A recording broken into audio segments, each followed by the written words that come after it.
Hello बच्चों, स्वागत है मेरे चैनल पर। अब तो मुझे पहचान गए कि मैं नौल सर हूँ, क्योंकि आप लोग मुझे अक्सर इंग्लिश चैनल पर देखते हैं तो मेरा चेहरा ही मेरा पहचान है। उसी प्रकार किसी भी सेंटेंस के टेंस की पहचान उसका वर्ब होता है। वर्ब के माध्यम से ही हम पहचानते हैं कि वह किस टेंस का सेंटेंस है।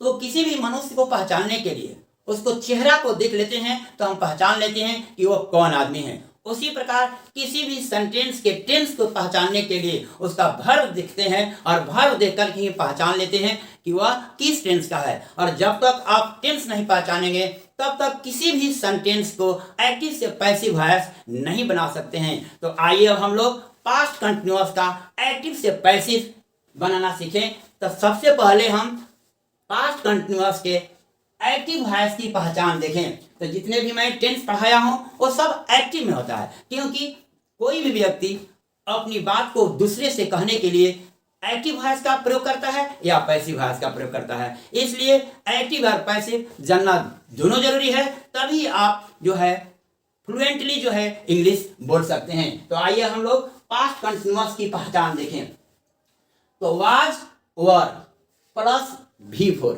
यानी किसी भी सेंटेंस में वाज या वर प्लस V4 का प्रयोग हो तो समझ लीजिए कि आप पास्ट कंटिन्यूअस टेंस का सेंटेंस है। कोई भी ऐसा सेंटेंस नहीं है पास्ट कंटिन्यूअस को छोड़कर कि उसमें वाज वेयर के बाद V4 का प्रयोग हो, यानी वर्ब का चौथा रूप। तब हम पहचान गए कि वाज या वर प्लस V4 रहे किसी भी सेंटेंस में तो वो पास्ट कंटिन्यूअस का सेंटेंस है। आइए अब हम लोग पास्ट कंटिन्यूअस का एक्टिव वॉइस का स्ट्रक्चर देखें। सब्जेक्ट प्लस वाज या वर प्लस V4 प्लस ऑब्जेक्ट। किसी भी सेंटेंस में अगर वर्ब का ऑब्जेक्ट न हो वैसे सेंटेंस को हम एक्टिव से पैसिव वॉइस नहीं बना सकते हैं। तो हर सेंटेंस में ईच एंड एवरी सेंटेंस में आपका ऑब्जेक्ट होना जरूरी है, तभी हम उस सेंटेंस को पैसिव वॉइस में बना सकते हैं। तो अब आइए हम इसको पैसिव वॉइस में कैसे बनाएंगे। तो एक्टिव वॉइस का सब्जेक्ट एक्टिव वॉइस है, एक्टिव वॉइस का सब्जेक्ट पैसिव वॉइस में ऑब्जेक्ट हो जाता है और एक्टिव वॉइस का ऑब्जेक्ट पैसिव वॉइस में सब्जेक्ट बन जाता है। और जब एक्टिव वॉइस का ऑब्जेक्ट पैसिव वॉइस में सब्जेक्ट बनता है तो इसी सब्जेक्ट के अनुसार वाज या वर का प्रयोग करते हैं प्लस बीइंग प्लस V3, यानी एक्टिव वॉइस का मेन वर्ब जो होता है उसको तीसरे फॉर्म में बदल देते हैं, यानी V3 में बदल देते हैं। इसके बाद जब एक्टिव वॉइस का सब्जेक्ट पैसिव वॉइस में ऑब्जेक्ट बनता है उसके जस्ट बिफोर बाई प्रीपोजिशन का प्रयोग करते हैं। यही है आपके पास्ट कंटिन्यूअस की पैसिव वॉइस की पहचान। पास्ट इंडेफिनिट और पास्ट कंटिन्यूअस में थोड़ा सा का डिफरेंस है। पास्ट इंडेफिनिट में वाज वर के बाद V3 का प्रयोग किया जाता है और पास्ट कंटिन्यूअस के पैसिव वॉइस में वाज या वर के बाद बीइंग प्लस तीसरा रूप, यानी बीइंग जो है इसमें एक्स्ट्रा हो जाता है। यही थोड़ा थोड़ा जो डिफरेंसेज है आपको पहचानना है, तब आप जो है आप किसी भी सेंटेंस को पैसिव बनाने में कोई गलती नहीं करेंगे। तो पास्ट इंडेफिनिट और पास्ट कंटिन्यूअस के पैसिव में क्या अंतर है, केवल बीइंग का। पास्ट अगर बीइंग हट जाए तो ये पास्ट इंडेफिनिट का पैसिव हो जाएगा। अतः बीइंग जो है एक्स्ट्रा आता है। यही आपका विशेष बातें होती है, हर टेंस में कुछ न कुछ विशेष बातें होंगी, विशेष वर्ब का प्रयोग किया जाएगा। वही विशेष चीजें पकड़ करके आप समझ लेते हैं कि वह पैसिव वॉइस का है। तो आप समझ गए कि वाज या वर प्लस बीइंग प्लस V3 अगर रहे तो आप समझ लीजिए कि ये पास्ट कंटिन्यूअस का पैसिव वॉइस है। एग्जांपल देखिए। First example active voice, I was teaching them Hindi. यहाँ आई सब्जेक्ट है, इसमें वाज टीचिंग वर्ब है। वाज टीचिंग क्या है, वर्ब है, जिसमें टीचिंग मेन वर्ब है, मेन वर्ब। इसके बाद देम ऑब्जेक्ट है और हिंदी भी ऑब्जेक्ट है। इसमें दो ऑब्जेक्ट है, जिसमें एक निर्जीव के लिए आया है यह हिंदी, और एक सजीव के लिए। तो जो निर्जीव के लिए आता है वह प्राय डायरेक्ट ऑब्जेक्ट होता है, और जो सजीव के लिए आता है वह इनडायरेक्ट ऑब्जेक्ट होता है। तो इसको पैसिव बनाने के लिए हम सबसे पहले प्रायः इनडायरेक्ट ऑब्जेक्ट के ही सब्जेक्ट बनाते हैं। तो यहां पर देम है ऑब्जेक्ट में, इसको हम सब्जेक्ट बना देंगे दे। हम कैपिटल लेटर से कोई भी सेंटेंस जब स्टार्टिंग करते हैं तो उसको कैपिटल लेटर से ही लिखते हैं। तो देम यहाँ ऑब्जेक्ट में है, यानी ऑब्जेक्टिव केस। यहाँ देखिए नॉमिनेटिव केस और ऑब्जेक्टिव केस। ऑब्जेक्टिव केस को शॉर्ट में ओसी कहते हैं, नॉमिनेटिव केस को एनसी, यानी नॉमिनेटिव केस का प्रयोग सब्जेक्ट के रूप में किया जाता है और ऑब्जेक्टिव केस का प्रयोग ऑब्जेक्ट के रूप में किया जाता है। तो देम यहाँ ऑब्जेक्ट में है, यानी ऑब्जेक्टिव केस में है, अतः ऑब्जेक्ट है। यानी देम यहाँ ऑब्जेक्ट है, यानी ऑब्जेक्टिव केस, और इसका नॉमिनेटिव केस दे होता है, अतः दे हमने लिख दिया। इसके अनुसार अब दे के अनुसार वाज या वर का प्रयोग करेंगे। तो दे के अनुसार क्या होगा? वर, वर। इसके बाद बीइंग, बीइंग के बाद ये जो है आपका V4 जो है तीसरे रूप में बदल जाएगा, यानी जो एक्टिव वॉइस का मेन वर्ब होता है उसके तीसरे रूप में बदल देते हैं। यानी आपका टीचिंग है, टीचिंग को हम टॉट कर देंगे, यह इसका तीसरा रूप है।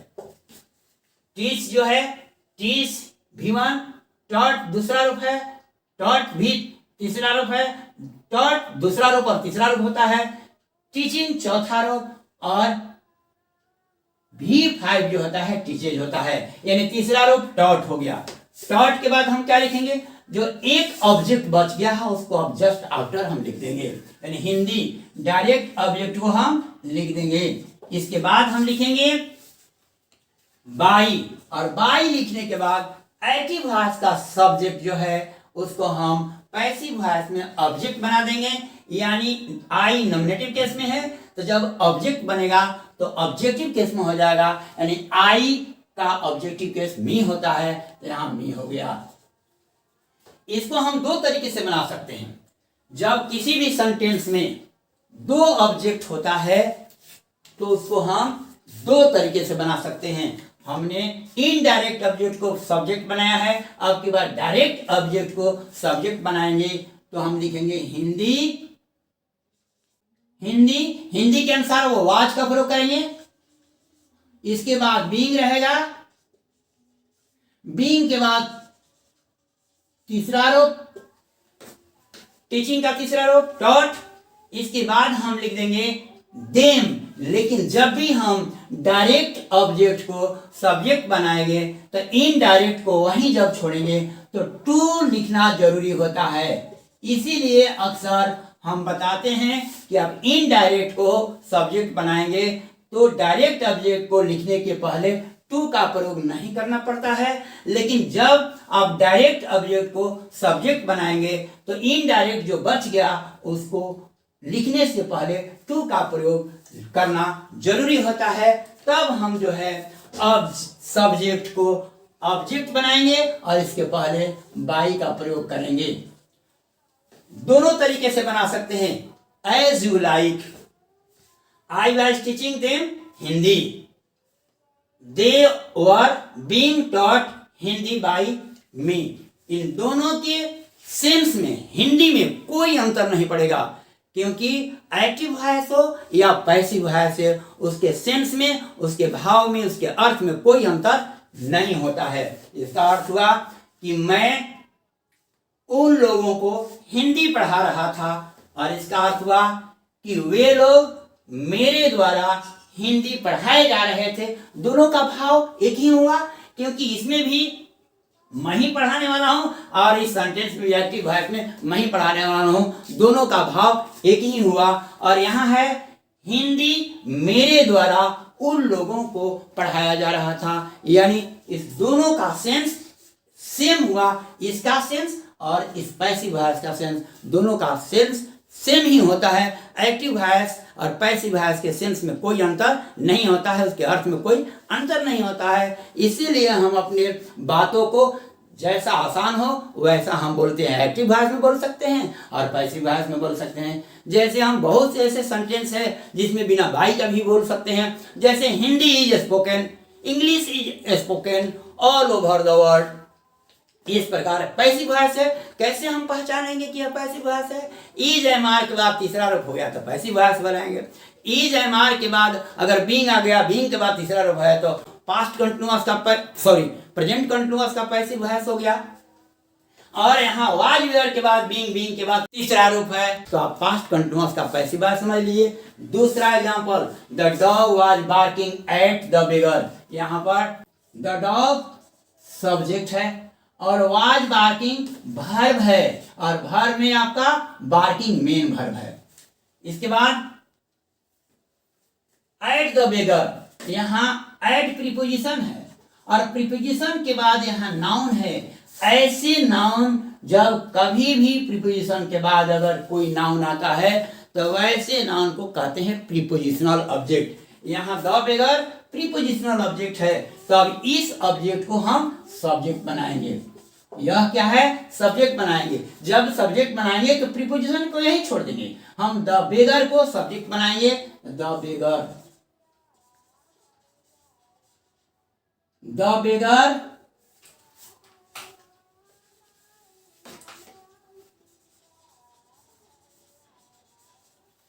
बेगर के पहले द है, इसको इनलार्जमेंट कहते हैं। जब भी ऑब्जेक्ट के साथ कोई एक्स्ट्रा होता है वर्ड उसको कहते हैं इनलार्जमेंट ऑफ ऑब्जेक्ट, और सब्जेक्ट के साथ जो एक्स्ट्रा वर्ड होता है उसको कहते हैं इनलार्जमेंट ऑफ सब्जेक्ट। और एक्स्ट्रा वर्ड के अनुसार क्रिया का प्रयोग नहीं होता है बल्कि रियल सब्जेक्ट के अनुसार ही क्रिया का प्रयोग होता है। तो यहां पर द बेगर सब्जेक्ट बन गया। अब इसके अनुसार सिंगुलर वर्ब का प्रयोग करेंगे, वाज। इसके बाद हम बीइंग का प्रयोग करेंगे, बीइंग। बीइंग के बाद तीसरा रूप मेन वर्ब को तीसरे रूप में बदल देंगे, बार्किंग, इसका तीसरा रूप होगा बार्क्ड।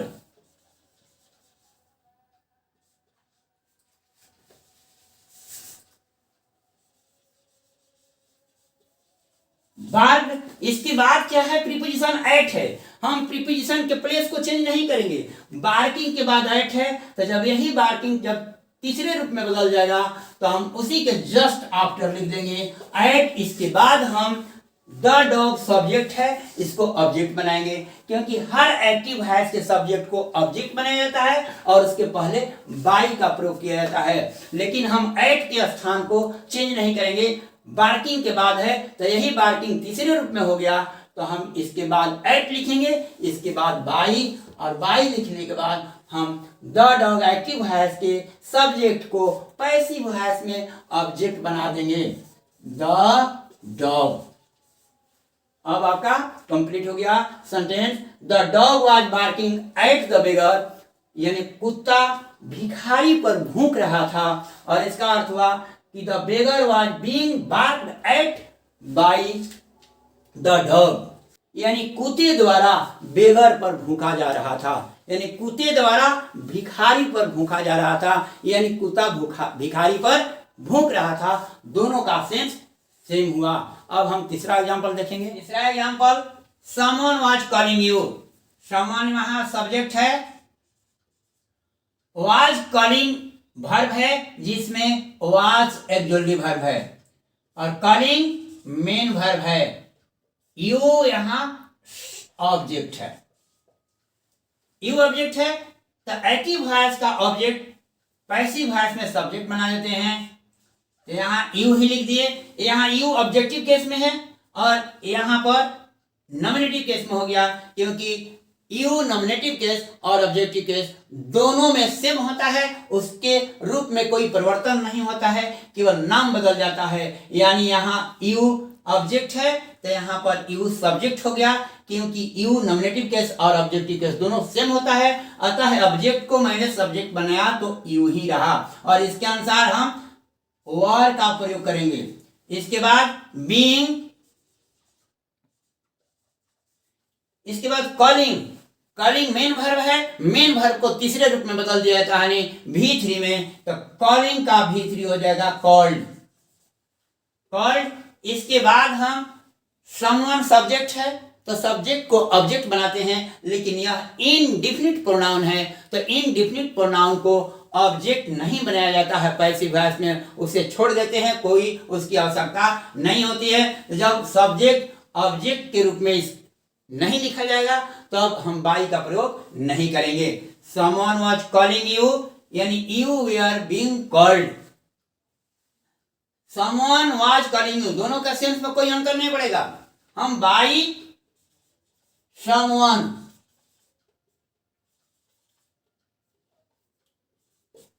नहीं लिख सकते हैं, लेकिन इसका सेंस यह है कि कोई इनडिफिनिट प्रोनाउन है।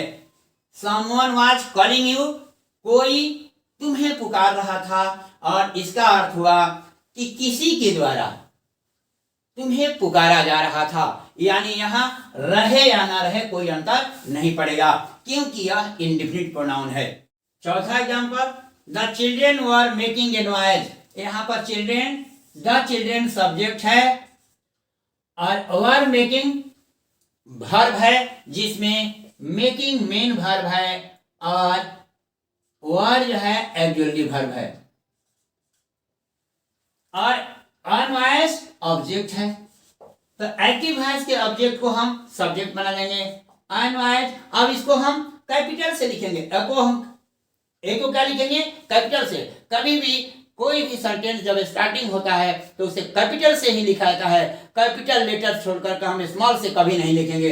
अब हाँ, अनवॉइस, ए को हमने कैपिटल से लिख दिया, अनवॉइस ये सब्जेक्ट बन गया, ये ऑब्जेक्ट जो है पैसिव वॉइस में सब्जेक्ट बन गया। अब इसके अनुसार हम जो है एक्चुअली वर्ब वाज का प्रयोग करेंगे क्योंकि अनवॉइस जो है सिंगुलर है, और वाज के बाद हम बीइंग का प्रयोग करेंगे। बीइंग के बाद मेन वर्ब को तीसरे रूप में बदल देंगे तो मेकिंग का तीसरा रूप हो जाएगा मेड।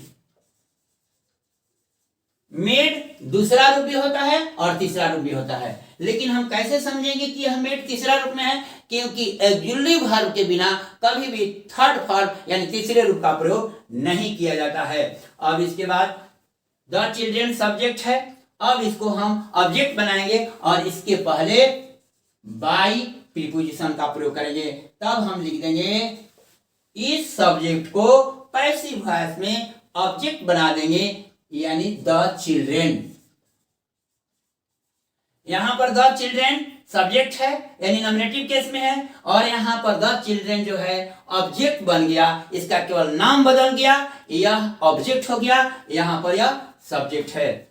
पांचवा example, I was beating them, I यहां सब्जेक्ट है, वाज बीटिंग वर्ब है जिसमें वाज ऑक्सिलरी वर्ब है और बीटिंग मेन वर्ब है और देम ऑब्जेक्ट है।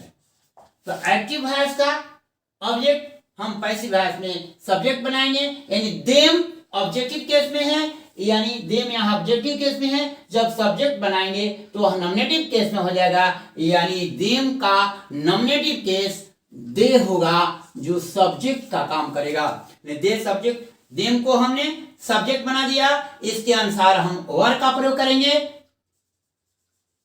वर, इसके बाद बीइंग का प्रयोग करेंगे, बीइंग के बाद बीटिंग को तीसरे रूप में बदलेंगे, तब बीटिंग का तीसरा रूप होता है बीटेन।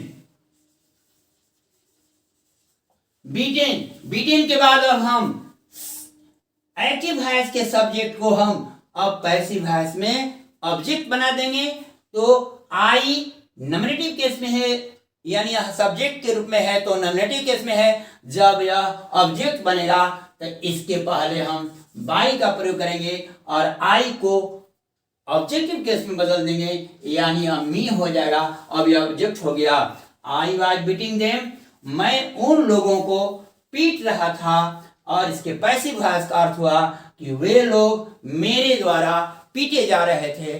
दोनों के हिंदी अर्थ में कोई परिवर्तन नहीं हुआ, उसके सेंस में कोई परिवर्तन नहीं हुआ, केवल शब्द को हम सब्जेक्ट को इधर से उधर कर देते हैं, बल्कि उसके सेंस में कोई परिवर्तन नहीं होता है। पास्ट कंटिन्यूअस पहचानना कितना है आसान, फिर भी आप लोग रहते हैं परेशान, थोड़ा सा भी नहीं देते हैं ध्यान। अगर थोड़ा सा भी देंगे ध्यान तो आपका बढ़ जाएगा ज्ञान। अब आशा करते हैं कि आप लोग पास्ट कंटिन्यूअस का पैसिव वॉइस अच्छी तरह से समझ गए होंगे। अगर समझ गए होंगे तो ज़्यादा से ज़्यादा शेयर करें, लाइक करें और कमेंट करें।